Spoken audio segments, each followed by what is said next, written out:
Hello friends, मैं हूं आपका दोस्त CA Shiv Kumar Sharma and welcome to our channel expert advice by CA. आज का जो हमारा टॉपिक है वो है सीनियर सिटीजन से रिलेटेड कि सीनियर सिटीजन को जो है इनकम टैक्स एक्ट के अंदर जो है क्या क्या बेनिफिट्स मिलते हैं और वो उनका किस तरीके से बेनिफिट उठा सकते हैं। सबसे पहले तो हम बात करते हैं कि सीनियर सिटीजन इनकम टैक्स के हिसाब से कौन है।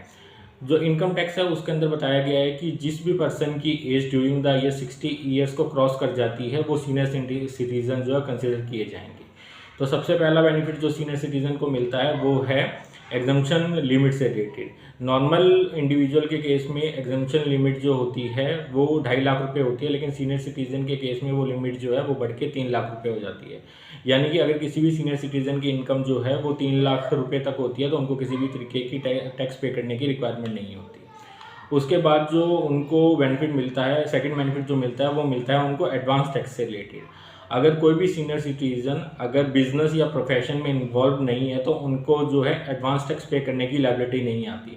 नॉर्मल केस में क्या होता है, अगर किसी भी टैक्सेबल पर्सन की जो है टैक्स लायबिलिटी 10,000 से ऊपर होती है तो उनको जो है एडवांस टैक्स पे करने की लायबिलिटी होती है, लेकिन सीनियर सिटीजन के केस में अगर वो बिजनेस और प्रोफेशन में इन्वॉल्व नहीं है तो उनको किसी भी तरह की एडवांस टैक्स पे करने की रिक्वायरमेंट नहीं होती।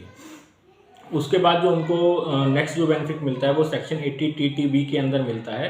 सेक्शन 80 टीटीबी के अंदर क्या होता है कि अगर किसी भी सीनियर सिटीजन को सेविंग बैंक अकाउंट या बैंक एफडी के रूप में अगर कोई इंटरेस्ट इनकम आ रही है तो उनको जो है सेक्शन 80 टीटीबी के अंदर जो है 50,000 रुपये तक की डिडक्शन मिल जाती है।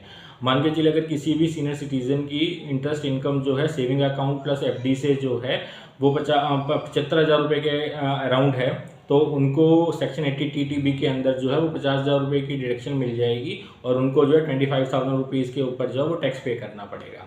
इसके बाद जो हमारा नेक्स्ट बेनिफिट मिलता है वो मिलता है स्टैंडर्ड डिडक्शन का।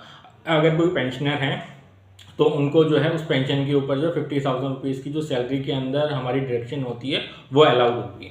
इसके बाद जो नेक्स्ट बेनिफिट मिलता है वो सेक्शन 80D के अंदर मिलता है। नॉर्मल सिचुएशन में अगर कोई भी टैक्सेबल पर्सन जो है मेडिकल इंश्योरेंस लेता है तो उनको उस केस के अंदर जो 25,000 रुपीज़ मैक्सिमम की डिडक्शन मिलती है, लेकिन सीनियर सिटीजन के केस में ये लिमिट 25,000 से बढ़ के जो वो 50,000 रुपये हो जाती है। उसके बाद जो नेक्स्ट बेनिफिट जो मिलता है वो टीडीएस डिडक्शन से रिलेटेड मिलता है। अगर किसी भी सीनियर सिटीज़न की टैक्सेबल इनकम जो है वो 3 लाख रुपए तक होती हैं या मतलब जो उनकी इनकम जो टैक्सेबल इनकम जो है वो आफ्टर डिडक्शन 3 लाख से नीचे होती हैं तो वो जो है बैंक में फॉर्म 15H जो है वो फाइल कर सकते हैं और उसके बेसिस पे जो है बैंक उनका जो है टीडीएस जो है वो डिडक्ट नहीं करेगा। जो भी उनको एफडी या नॉर्मल सेविंग अकाउंट के ऊपर अगर कोई टीडीएस कटना होता है तो वो उनको उसके ऊपर जो है टीडीएस की डिडक्शन नहीं होगी। तो इसी तरीके के बेनिफिट्स जो हैं सीनियर सिटीजन को इनकम टैक्स एक्ट के अंदर दिया गया है।